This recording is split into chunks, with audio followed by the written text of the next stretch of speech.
Hello and welcome to this week's episode of the Edges and Sledges Cricket Podcast, our first one of 2024. I'm your host, Ashwin. I'm joined by Varun. Varun, Happy New Year. We were together just a few days ago. That's why we haven't released an episode in a little while. All of us have been traveling. But how are you doing? Back into kind of the normalcy of the new year? Yeah, pretty much today is like the first Monday back, so it feels like today is when everything goes back to normal and routine. And yeah, it was great because we were together, but there was no test match to watch because by the time you reached, the match was over. So sometimes the best laid plans don't work out. But Yeah, yeah, happy New Year to everyone who's listening. Yeah, and thanks for those of you who are on YouTube. Thanks for everybody who's been such a loyal listener of the Edges and Slides Cricket Podcast. It's just great to see those of you who've been on this journey with us for a while, and we just love hearing from you and love having you. So thank you to everybody. Yeah, Varun, like you said, I was actually realizing today my time being in North America, but yesterday your time, the match was still supposed to be going. And it feels like the second South Africa test has been done for so long. You flew home back to Singapore. I've flown back halfway across the world. Like all of this has happened, and the game was supposed to still be going Yeah, so the series was 1-1. The series, I think, in totality was less than 5 days.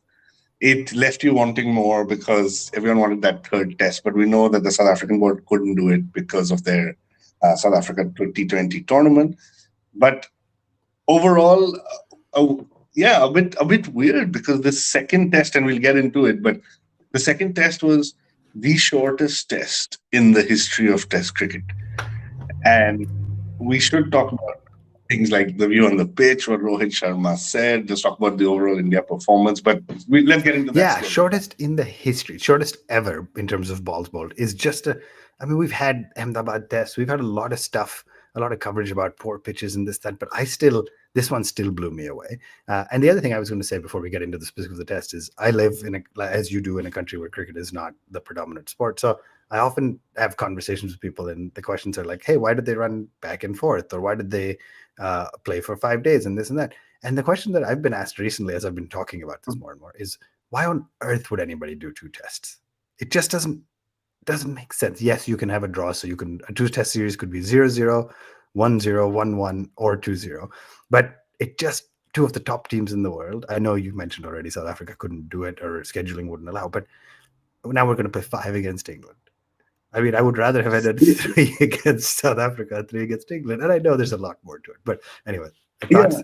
I mean, the reality is the Test cricket revenue comes from Australia, India, and England. Yeah. So there's three countries. Everyone else is playing it, and that's why we do have to worry about the long-term view of this game, right? Because you've given up a test for SAT20 or SA20, whatever it's called, and that's just a sign of things to come. And South African Cricket Board has actually come out and they're feeling apologetic about both two things, right? One is not having a third test. The second is also not sending their A squad to New Zealand for the test Yeah, series. very And controversial. so it has been controversial, but I agree with you. They need to find a way to carve out this time and do three tests. And maybe ICC needs to step in and say you have to do a minimum, like you have to have a schedule for minimum three tests. And if I recall, they played some ODIs as well. Yeah, three ODIs. India won Yeah, that 2-1, but and again, and irrelevant there was kind of at no this point. yeah, and there was no point of doing that. You could have converted those 3 to 5 days for the ODIs into the first test, right? So I agree, especially now with this whole World Test Championship table coming into play and finals and things like that. It's more relevant, right? That you need to have series that kind of are deciders and yeah, just feel like I just feel like if we had today we were starting that third test, the energy would have been very high. Yeah, couldn't agree more. 1-1 going into a third test is very different to 1-1 saying, all right, great news. India won a test at Cape Town, which we've never done before. 6 attempts prior to this one, no wins. I think 4 losses and 2 draws. But yeah, so it's so huge, and you should be celebrating it. But it being a day and a half and it being no third test just takes a little bit of the zip out of it. But let's get into the cricket. That's what we know how to do best. That's what we love the most. Before we get into the specifics of the first game, and again, because we didn't do an episode last week thanks to the holidays, we're going to talk both the test. I want to first ask you just quickly about team selection, right? So not a huge amount of surprises, if you will, with Jaiswal and Rohit opened, Gill at one drop, Kohli, Shreyas, and Rahul rounding out the kind of batting order. I had called for Shreyas. He didn't have a great series, but I had called for him to get his chance.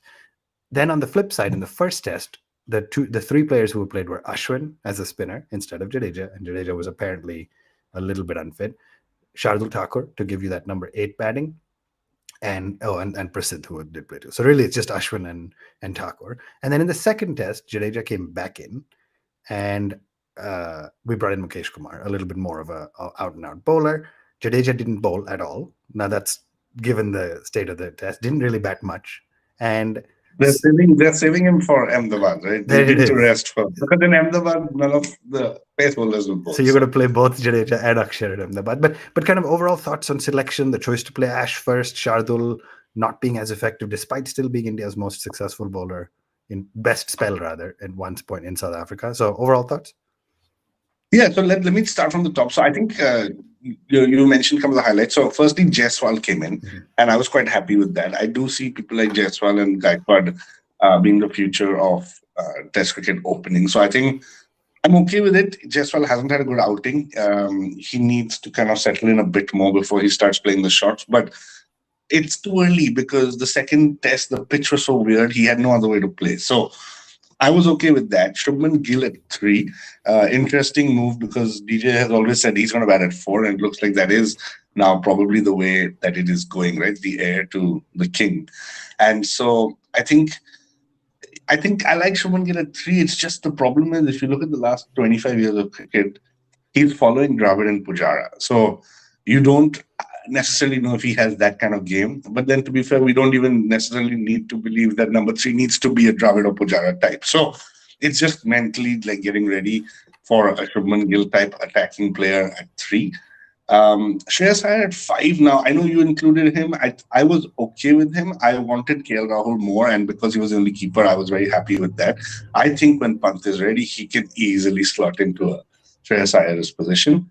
I also don't know where Bihari is. That was a question I was starting to ask, where the whole build-up for the last 5 years was that Bihari is going to take over from Pujara.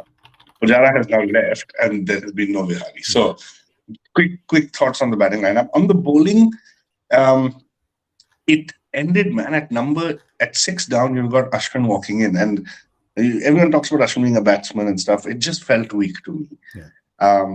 And I think slowly we're going to have to get used to the fact that Ashwin is probably not going to play overseas because it's a controversial statement again, but I didn't find him that effective. I don't think it's that controversial, to be honest. I think he's a phenomenal bowler at home, and he doesn't give you the batting that Jadeja does. And I think it's fine now to say that.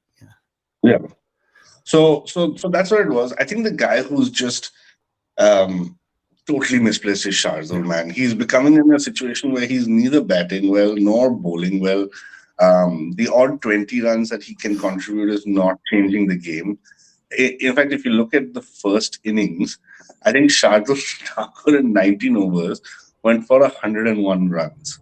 Elgar was just taking him to the cleaners. And that probably was the reason the game changed. So it's the all-rounder is invaluable, but when you don't have one, you should not be forced to play somebody who's average, in my opinion. Yeah, very interesting. And I'll address a couple of things you mentioned, a couple of folks you mentioned. Vihari is actually playing Ranji right now. And I think he, if I'm not mistaken, just made 51 for Andhra playing against Bengal. Cheteshwar Pujara, by the way, who you also mentioned, double century. It's 17th first-class double century, the most globally. I think the second most is Sangakkara with 13. Yeah, and keep in mind that Pujara over the last 10 years hasn't played enough. He has played first-class cricket, but he hasn't played enough because he's been playing for India. Yeah, so it's just mind-boggling. I mean, there's no question he's good enough, and we'll get into that later when we have our next tests and stuff against England, but there's no question he's good enough. It's more a question of, are you future-proofing or not? Because he could still, on the merit of his career, walk back into the side, at least for a tournament in India, but it doesn't help us for the next 3 to 5 years. All right, let's get to the cricket. So India batted first. Not a great start by a top order. And that first innings of the first test was the KL Rahul show, right? How great was that century? I mean, yes, we like to think in hyperbole a little bit as India cricket fans. That's just how we roll. But a lot of people are saying across most formats, this was probably his best knock. And managed to get us to 245 after at one point, I think we were 120 for 6 when Ash got out. I mean, just very scary scenes, could have buckled for 145, 150, and he managed to get us to something respectable. Thoughts on that, Rahul Knock? Yeah, I thought it was great. Like this is KL Rahul 2.0, the middle order specialist, the guy who has enough awareness to understand that the only way he's going to keep his side in every squad is by playing in the middle order Mm-hmm. where India needs him. Mm-hmm. So not only does he have the awareness, he's also now executing. Over the last 3 months, I think he's done a fantastic job. He had to bat with the tail because in another situation you would have had Jadeja after KL and some support, but he had to bat with the tail. He had to get the runs. In fact, he brought up his 100 with two sixes and then was the one who got out. But not sure if it's the best innings I've seen, like top 10, like Sunil Gavaskar was going crazy about. No, But his it, best, it was maybe. one of his Agreed, best agreed. innings. And yeah, it because around him, pretty much Kohli got 38. After that, nobody else really came close. So it was a knock that was very much needed. It was a knock that reminded me of all our South Africa tours in the last 20 years, where the top order goes cheaply, one guy fights in the middle, beyond that, one lower middle, somebody really puts their hands up, and then the tail folds again. So feels like nothing new, but kudos to KL Rahul. Yeah, well summarized. I mean, really, the rest of the test was the Dean Elgar show, right? His penultimate test, Markram didn't get runs. Keegan Peterson didn't get runs. Tony DeZorzi got a start, didn't get runs. Bettingham got a nice 50, but beyond that, 185 from Dean Elgar. I mean, just shows you why he is the character, the persona he is in South African Test cricket. I mean, sad to see him go, and we'll talk about his final test in a minute. But South Africa got to 408. Bumrah looked pretty good, but nobody else really stood tall among the bowlers, to be honest. And then that India's chase couldn't even get. I was worried.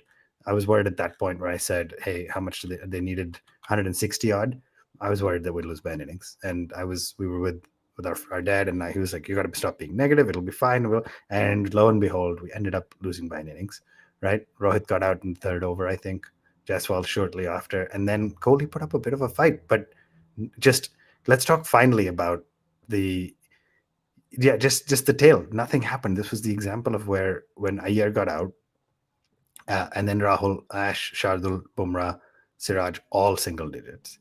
I mean, yeah, just buckled, right? At that point, our group text was something to behold. Where it's like India can't play in South Africa. Da, da, da. We were just losing our minds again because it was also like a 2.5 day test, right?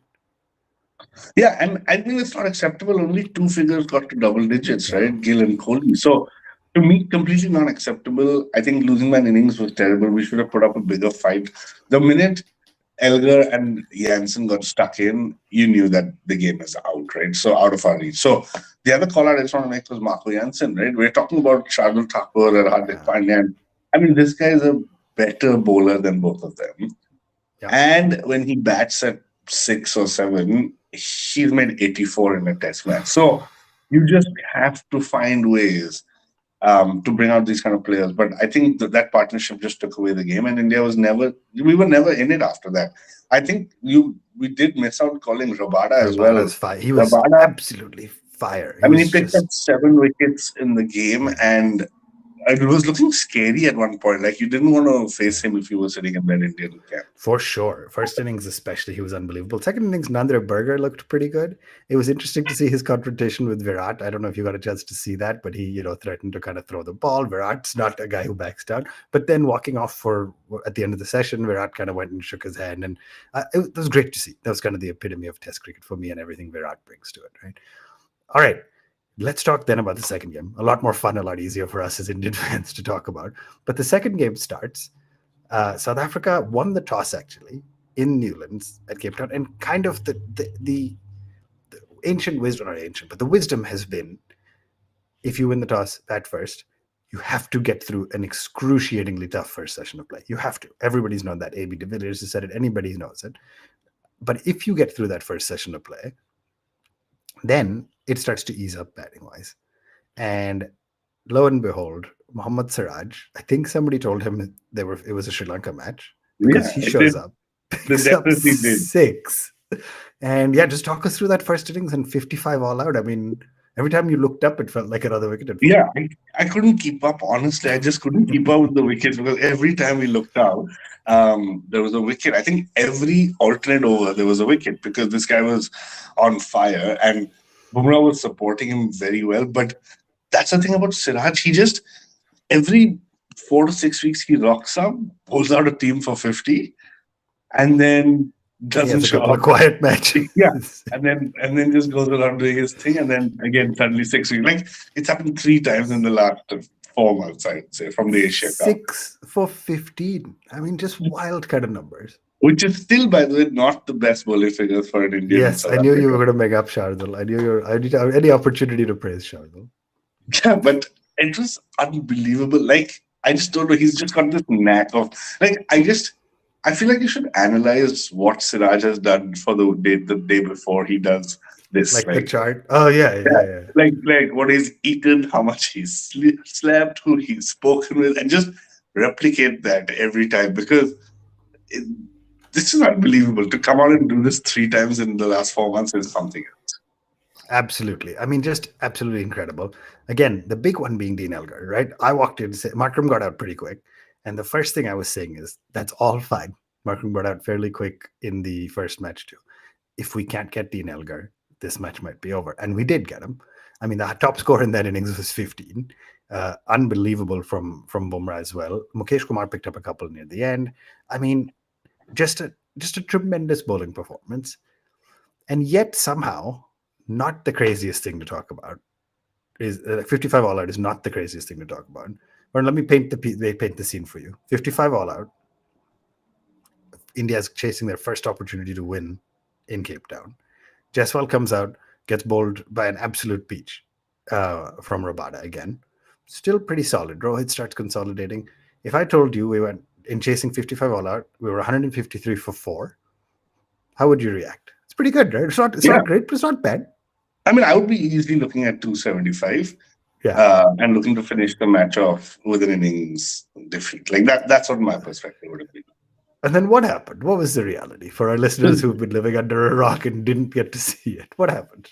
yeah, so let me quote the great Ravi Shastri, where he says, That was a great line. anyone who went around the corner for a dump would have missed the entire innings. And why he says that is because after 153 for 5, the fifth wicket fell, KL Rahul, we were 153 all out.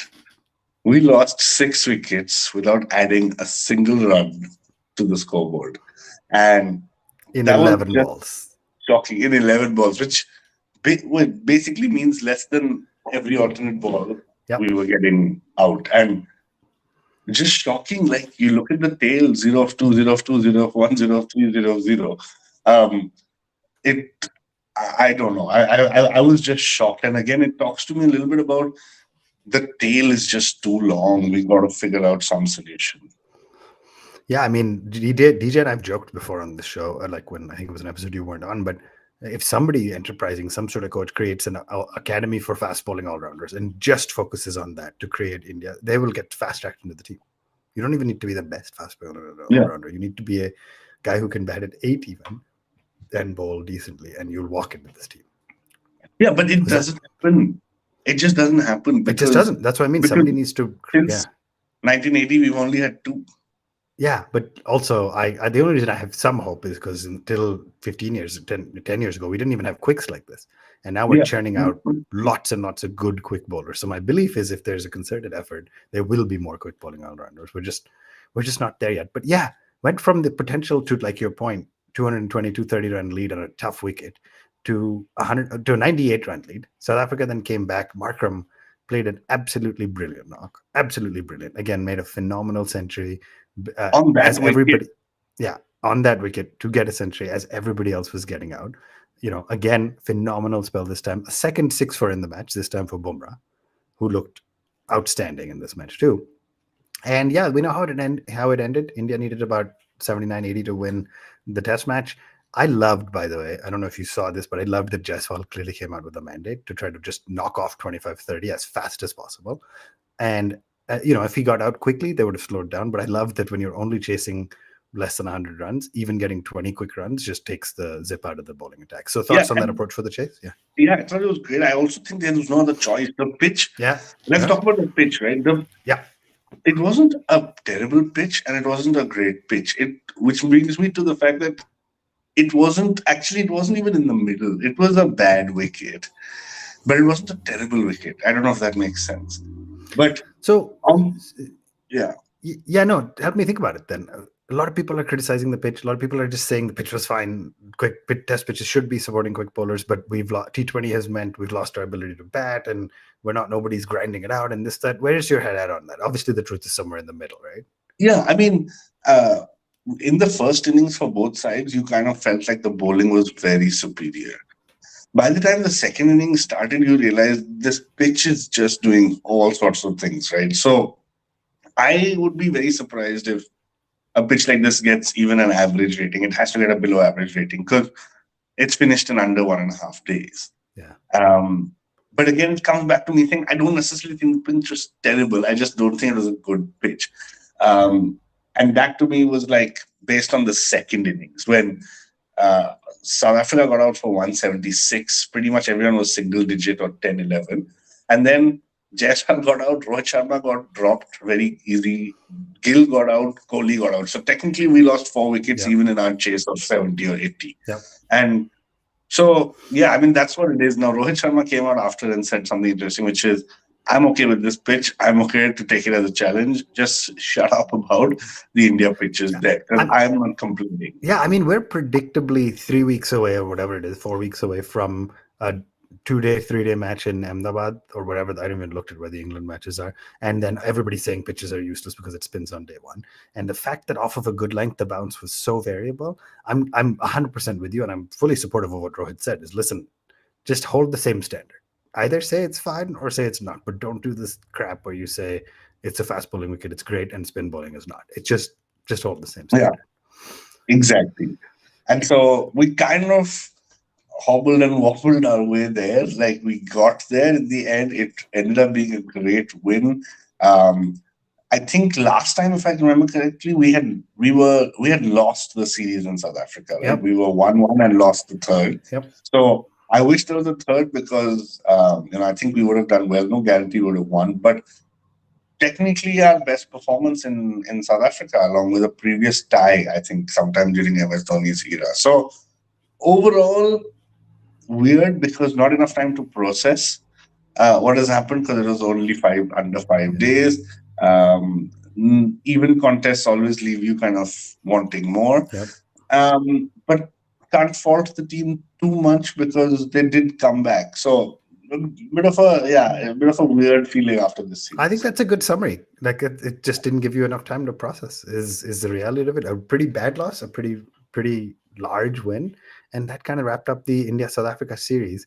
Varun, we're going to take a very quick break. We'll come back, talk a little bit about the other stuff in the world of cricket, the women's game, Australia versus Pakistan, and then the squad that was just announced for India versus Afghanistan. Don't go anywhere. We will be right back. Welcome back to the Edges and Sledges Cricket Podcast. If you're watching on YouTube, hit that like button, hit that subscribe button. Before we go into the next topic, we got a great comment that came in the YouTube chat from Randomly Systematic that says, you take away 25% of batting prowess and add 25% of bowling prowess to Sourav Ganguly, and that's the all-rounder we're looking for. I was like, that's a pretty good summary. A slightly better bowler, slightly worse batter. That would be good number 7. Yeah, Right. yeah. I guess in that era, you had people who could bowl, right? You could just had bowlers as backup, so you could go with 4. You had, I mean, at one point, Sachin, Sehwag, Raina, Ganguly, Ganguly, Raina maybe not in the same team. Yuvraj all could bowl. Yuvraj. I mean, you just had all the options. Right. Let's talk, Varun, a little bit about some of the other stuff in the world of cricket. We won't have time to get into all of it, but the Australia India women's series is going on right now. After a pretty disappointing kind of 3-0 loss in the ODIs, a great test win, 3-0 loss in the ODIs. Pretty exciting to have won the first T20 by 9 wickets. Just a phenomenal win. And you don't see that often, but against a side like Australia. But yeah, 141 all out, and the Indian women chased it down in no time. Shafali Verma had a phenomenal knock, and Smriti finally got some runs under her belt, so that was good. But then this morning, I woke up pretty excited morning, my time, to watch the second T20, and not quite good enough, not quite enough runs on the board. Some unfortunately controversial comments coming in from the skipper, where she, some are interpreting it as threw a young 21-year-old under the bus for not bowling a great 19th over, and that's not a great look. But hopefully, one more match to come. I think it's on Tuesday or Wednesday. So Tuesday. So it'll be great to see that final match of the series to wrap up what has been a good Australia Women's Tour of India. Let's talk a little bit quickly about Australia versus Pakistan on the men's side. Have you been able to watch that? I mean, at the end of the day, not not a great series for the Pakistan time But side, right? yeah, a lot of great series when you look back. 3-0. But when you break it down, the first test was the thumping defeat, right? 360 runs. Australia really stamped their authority. And it's nothing new for subcontinent teams to go there and lose like this in that first test, right? Keep in mind, it's also at Perth. So at that point, you thought they're going to be blown away. But remember, they've got a new captain in Shan Masood. They've got some great new bowlers, like especially this guy, Jamal. And What a I think, knock that was too. That's the bowling all rounder we need.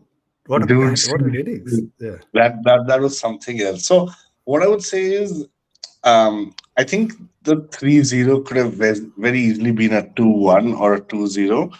And that to me would have reflected this a little more accurately. But Pakistan did fold. I mean, when you look at it, they've lost by 360, by 79, and by 8 wickets. So on paper, it doesn't look good. I would say it's it's kind of a lot of young talent right now, and I think Mohammad Hafiz said this quite clearly that we were looking at this from a talent perspective. In hindsight, we have seen now a few guys who we feel can put up that fight and play at this level and in Australia. So I think they would view it a little bit more positively than the 3-0, but it doesn't take away from that scoreline. Yeah, I think well said. I think the big news actually then beyond the test cricket itself was, and we've gotten to this rhythm now with big cricketers who know exactly when to time their announcements of retirement, get a little bit more game time, be in the news, get all the media coverage, get the guards of honor, get their kids to come out. And of course, if you haven't figured, I'm talking about the guy who almost hit the winning runs, fell just short of hitting the winning runs in the 3-0 series, David Warner.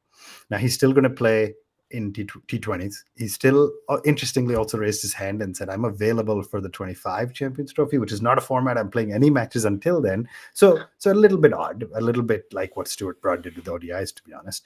But yeah, I guess any thoughts on the culmination of David Warner's test career? Yeah, so David Warner has been like he's just been so much. You don't even know where to go with this, right? He started as a T20 batsman. I remember in Delhi, Daredevil, Sehwag told him to play tests because he said kind of in T20s you only have 4 overs of power play or something like that, and in tests you've got 5 days of power play. And so he started this whole journey where he became this premier opener. I remember when Hayden was retiring, a lot of people had asked who's going to fill these boots. And since then, he's had a career with so many ups and downs. But at the end of the day, he's been entertaining. He has been exciting. He has been controversial. And David Warner, to me, is actually one of the best in the business because I think he's held every trophy possible, right from an IPL to a T20 World Cup, ODI World Cup, World Test Championship, and I'm sure a number of others. He's led sides. He's been banned. It's been such an eventful career. I'm glad he's not stopping T20 because I don't think I'm done with him, and he's part of the Delhi Capitals, so Delhi, we will yeah. still see him. But good time to call on the retirement, and now throws up a huge dilemma on who's going to open, right? Because Steve Smith has apparently put up his hand, but hasn't spoken to the team about it, just told the media about it. Just before this podcast, I read Cameron Bancroft is putting his hand up for opening. All And three were associated with Sandpaper yeah, Game. and Bancroft was interesting. If you read the way he articulated, and this may have been quotes or comments taken out of context, but he basically was implying I'm a specialist opener. So if they make a choice to put a non-specialist opener like a Steve Smith over me, that'll be disappointing. But basically, I'm not the decision maker. Let them make the call. I think Yeah, that's fascinating, right? Because to your point, I didn't even put one and one together, but these are the three guys who got the bet. yeah, So absolutely. So. Yeah, I mean, ultimately, Warner wraps up with 10,000 plus T20 runs, and he's still playing T20s. More than 15,000 first class. Is that right? No, more than 11,000, excuse me, first class runs. I mean, 786 test runs, averaging 45 almost. So phenomenal career. I think I can't sum it up better than you said. Lots of ups and downs. The visual of him, in tears at the press conference will always kind of stand out. But then on the flip side, his century celebrations, he seems to get a vertical when he jumps, almost as high as that of Cristiano Ronaldo, which is pretty fun to watch. So hopefully we'll see some more celebrations from him in Delhi colors. But yeah, 37 years old, probably a good time to call it is in the longer format. Yeah, absolutely. So, yeah, so great career to him. Like you said, knowing when to call time was important. Yeah. And yeah, and as we start this new year, I just want to talk about that World Test Championship table since we're talking Test before we talk T20. Yeah. So, as it stands today, Australia is in the top position with 56.25% of points won. India is second at 54.16. That second win in South Africa really, really helped. South Africa, New Zealand, Bangladesh all at 50 percent, and then Pakistan 36% after that. Now, why I'm calling this out is because India's home series hasn't started, and this number could go much higher. So you're going to have a situation where I think very high probability that India once again qualifies for this for the Test Championship. Yeah, But from in a World Test Championship standpoint, the one match in Cape Town was absolutely critical because you tied the yeah, series, you got one game overseas under your belt. It was great. So, yeah, all right. Speaking then of some of the news from the Indian camp, the big news that come out, and we'll wrap up today's episode talking about the squad that has just been announced for the T20s against Afghanistan. So, kind of the big notable absences. I won't go through the whole squad, but Hardik and Surya Kumar Yadav have been ruled out with injury, and Rohit Sharma and Virat Kohli are back in the fray. Rohit will be captaining. Kohli's in the squad. I mean, as I go through some of the other quick news, no Kishan, no Gaikwad. Uh, we maintained Jitesh Sharma, brought back in Sanju Samson. Shivam Dubey gets a spot. Washington Sundar keeps his spot. So let's start with the big ones, Virat and Rohit. Varun, what is your take? There's social media seems a little bit polarized, if you will, behind the selections. But I'd love your point of view, and then I'll share mine. yeah. So here's my perspective, right? India needs a captain. I think after that whole the Hardik Pandya Mumbai Indians move has been generated so much negative news Mm-hmm. that people are actually now happy to see Rohit back as Mm. captain. I think I'm happy with Rohit being captain. The thing for me is by both of them being included, they've both clearly put up their hand and said we are available. Otherwise, in what world are you going to see India like Kohli and Rohit playing Afghanistan T20 series at home in India, right? It's not happened for the last 2 years. These guys miss these kind of tours. So they have put their hand up. They want one last swan song together. I think they are. I mean, if they're in the squad, they're going to play. I don't think you make Virat Kohli sit out for Jaiswal or Tilak Verma type of person, right? So the rumor that I heard, and I've been reading online now, I might be reading trash, but the rumor I read is that BCCI selection committee actually, you know, feels that only one of them should play. So I don't know how it's going to work because Rohit is captain. You can't then, so Kohli has to sit out, but Kohli's put his hand up, Kohli's been selected. So I'm very curious to see that. Yeah, and the last I time we think, played a T20 multi-nation tournament, Kohli was unbelievable, right? So it just seems like yeah. yeah, And, okay. and I don't think these guys have played too many non-multination T20 True, true, tournaments in true, the true. last uh, 1 or 2 years. So it then comes down to me a little bit around the fact that you've got Gill and Jaiswal. So how are you going to slot both of them in, right? Both are openers. So that's one big factor. And, Gill is always going to win. So I hope there's some clarity there. Yeah, Um, the notable omission for me was KL Rahul, yeah. right? So he's keeper. He said, I'm willing to go middle order in T20, but India has kept him out. Now, I am okay with that because as much as I like KL Rahul in the last few months, I think you can't have everyone playing the same way. And if you think about it, once Sky and Pandya are back, then you've essentially got the same squad as the ODI World Cup. Yeah, Now, a lot of people are saying there's nothing wrong with it. There isn't. Absolutely, we had a phenomenal World Cup, but something's got to change. And so I do think that people like Rinku Singh and Tilak Verma and Jitesh Sharma should get a shot. I'm excited to see them. Shivam Dubey was a surprise addition to me because Are they looking at a him few as years. that, not for tests, but in this format of fast bowling all rounder? Like, is that the. Yeah, but has he stopped bowling? Like, when was the last time he bowled? Even Dhoni doesn't use him. So I Yeah. thought Shivam, you're going to get the best out of Shivam Dubey by Dhoni using him as a bowler and setting him up for India. Yeah. Dhoni has used him very well. It's just that he saw his strength in the Yuvraj Singh type of batting and has molded him there. So those were the only call outs. I do like the look of Rinku Singh and Jitesh Sharma at the end. If you're trying to solve the problem of not being able to finish matches, that cool, calm head. So, um, yeah, it'll just be. I think the biggest one for me is just Gill and Jaiswal. How are they going to fit in? Because in this squad, that's the only unknown for me. Yeah, I think that's well said. I think the only other question I'll ask you then is, there seems like there's some sort of a discourse online, and Joy Bhattacharya, the former or current, I guess, cricket info writer, and a pretty well-known name within cricket journalism, has basically said something to the effect of, I'm reading his tweet out, I think people are reading the India selection for the Afghanistan series wrong. Rohit and Virat interested in playing T20 question mark? Fine. No favors. Here is a chance against Afghanistan to show us the role you want to play in, or how you can contribute to the T20 World Cup campaign. If you can, great. If you can't, there are others. If veterans of the levels of the quality of Rohit and Virat have put their hands, you have to try them. I love that they're ready to compete. Your thoughts on that? Do we have the culture where, if they, let's say they both have a mediocre series, does that then say they don't get selected for the World Cup? And or does that make it easier for us, honestly? Because then we say, hey, we gave it a shot and they had a bad series.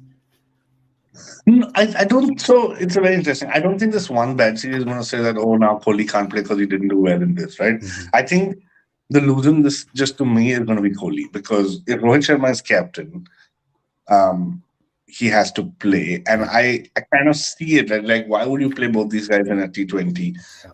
I can see that perspective as well. Although I think you still can play both, but I think Kohli's just going to lose out, man. I don't see a world in which both of them are playing, because Gill technically should be batting at three, right, in a T20. Yeah. Yeah. I mean, I don't know. You're just gonna have the problem of how you fit them in, right? Is Yeah, then you Jaiswal, then you go to the Tilak. Tilak was a bit of a surprise pick for me, to be honest. Then when Sky and yeah. Hardika bat and back, and the Rinkus and the Jiteshes, and then Sanju and all this is where does the Sanju substance slotted if you have Virat and Rohit available? So it's a problem of plenty a little bit. What do we have? Three T20s against Afghanistan to try to figure it out, and then of course, presumably, the final decision making for the World Cup will be the IPL. So all of these guys who want to find a slot in will be gunning to have a phenomenal IPL right before the T20 World Cup kicks off. Right, Varun, we covered a lot. This has been fun. It's been good to get back kind of into the rhythm. By the time we talk next, we'll have at least one, probably two of the T20s against Afghanistan done, and then we get to get in back into test match mode. Just the seesaw is swinging, but get back into it with England and 5 tests, as we said. So thank you to everybody who joined us. It's a little bit of a weird time as we were figuring out our New Year schedules, etc. We will obviously, this will be available wherever you get podcasts as well. Send us in your messages at One Tip One Hand on all the social media platforms. Leave us a comment on YouTube. We'd love to hear from you. We will be back next week to talk about how Virat and Rohit are doing if they play in the Afghanistan series, and a lot more to come from the world of Test cricket. This has been the Edges and Sledges Cricket Podcast. Thank you for joining us.